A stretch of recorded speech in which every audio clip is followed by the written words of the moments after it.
Sir hi sir recent గా ఒక update అయితే రావడం జరిగింది. మన రామ్ చరణ్ హీరోకు సంబంధించి బర్త్డే అయితే మార్చి 27వ తేదీన ఉన్నది.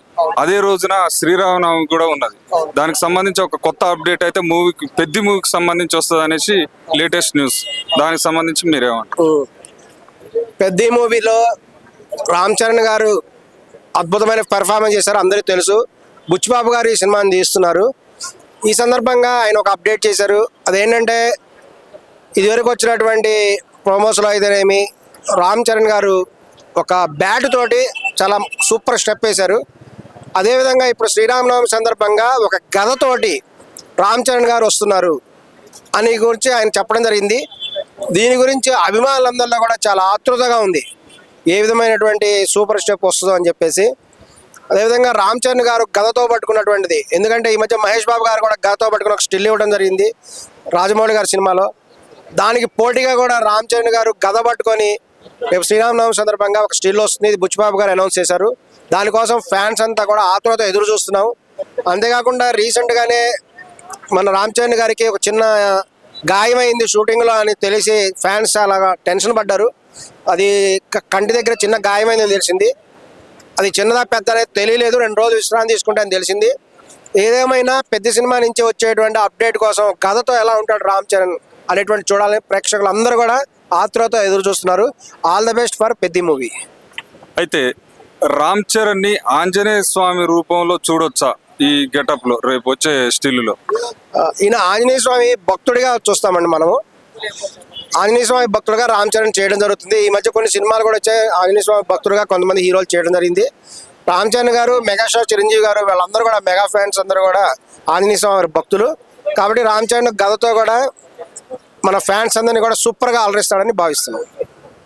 ఓకే సార్, ఇప్పుడు ప్రస్తుతం ట్రెండింగ్ లో ఉన్న సినిమా ఏంటంటే ఆల్ ఓవర్ ఇండియాలో దురంధర్ 2 సినిమా సార్. ఆ సినిమాని కొంతమంది ఏమో రియల్ స్టోరీనే ఆ సినిమాగా చిత్రీకరించారు అనేసి కొంతమంది సినీ ప్రేమికులు చెప్తున్నారు. కొంతమంది ఏమంటున్నారంటే ఇది ఒక ప్రాపగాండా, అనవసరంగా దీన్ని మొత్తం కల్పితాన్ని మొత్తం నిజం అనేసి చెప్పి ప్రజల మీద రుద్దుతున్నారు అనేసి కొంతమంది చెప్తున్నారు. ముఖ్యంగా బాలీవుడ్ హీరోలు అయితే ఒక్కరు కూడా దీని మీద ఏ మాత్రం కూడా ఒక్క ట్వీట్ కూడా చేయట్లేరు. దానికి సంబంధించి మీరేమంటారు? కాదండి, దురంధర్ 2 రియల్ స్టోరీ అనే భావిస్తున్నాం.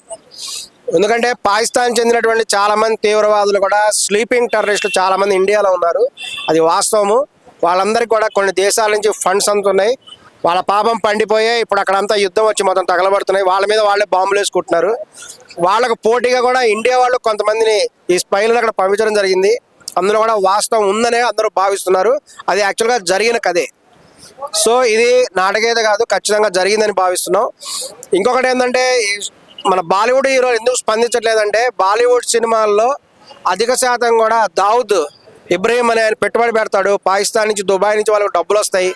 అక్కడ డమ్మీ ప్రొడ్యూసర్లను పెట్టేసి యాక్చువల్గా డబ్బు అంతా దుబాయ్ నుంచి వస్తుంది హిందీ సినిమాలకి, బాలీవుడ్ సినిమాలకి అనేటువంటి ఒక గ్యాసిప్ అయితే ఉంది.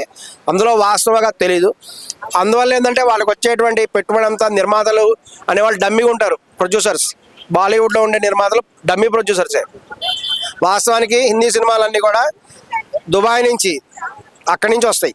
సో వాళ్ళు వ్యతిరేకంగా మాట్లాడడానికి లేదు. అందువల్ల వాళ్ళందరూ కూడా సైలెంట్గా ఉండడం జరిగింది. అందులో కూడా ఈ ఖాన్లు అందరూ ఖాన్లే కాబట్టి బాలీవుడ్లో వాళ్ళందరూ కూడా దురంధర్ సినిమా ఏ విధంగా కూడా ముస్లిం మతానికి ఎవరు వ్యతిరేకం కాదు, ముస్లిం మతంలో ఉండేటువంటి ఉగ్రవాదులకు వ్యతిరేకం అనేటువంటి విషయం గమనించాలి. అదేవిధంగా సల్మాన్ ఖాన్లు, ఇంకా షారూఖ్ ఖాన్, ఈ ఖాన్ త్రయం అంతా కూడా ఈ యొక్క దురంధర్ 2 మూవీని కనుక సపోర్ట్ చేస్తే వాళ్ళకి ఎక్కువ వాల్యూ కూడా ఇండియాలో పెరిగేటువంటి అవకాశం ఉంది. అయితే ఇంకొక విషయం సార్, ఇప్పుడు ఆదిత్య ధర్ ఈ సినిమాకు డైరెక్షన్ చేశాడు. అతను తీసిన సినిమాలు 3 ఊరి అండ్ దురంధర్ 2 3 సినిమాలతోనే ఒక దమ్మున్న డైరెక్టర్ బాలీవుడ్ లో ఉన్నాడు అనేసి చాలా మంది కితాబిస్తున్నారు. దానిపైన మీ అభిప్రాయం? అవునండి, సినిమా ఇండస్ట్రీలో ఉండేటువంటి ఒక సీక్రెట్ అదే. చాలా మంది కూడా అవకాశాల కోసం తిరుగుతుంటారు. ఎవరు ఎప్పుడు స్టార్ అవుతారో చెప్పలేము. ఆ టాలెంట్ పైకి రావాలంటే అవకాశాలు రావాలి. రజనీకాంత్ గారు ఒకసారి చెప్పడం జరిగింది, ఆపర్చునిటీ అనేది వాళ్ళకి దొరికింది కాబట్టి వాళ్ళు స్టార్స్ అయ్యారు. ఎందరో ఆనిముత్యాలు ఇప్పటికి కూడా ఉన్నారు, తెలుగులో ఉన్నారు, బాలీవుడ్లో ఉన్నారు, అన్ని సినిమా ఫీల్డ్లో కూడా ఉన్నారు. వీళ్ళందరూ ఏంటంటే ఆ స్టార్ పైకి రావాలి. అవకాశం వచ్చి పైకి వచ్చినప్పుడే వాళ్ళ యొక్క టాలెంట్ అనేది బయటపడుతుంది. ఏమైనా ఆయనకి ఆల్ ద బెస్ట్ చెప్తున్నాము. అటువంటి డైరెక్టర్స్ ఇంకా రావాలి బాలీవుడ్లో, టాలీవుడ్లో కూడా అని కోరుకుంటున్నాం.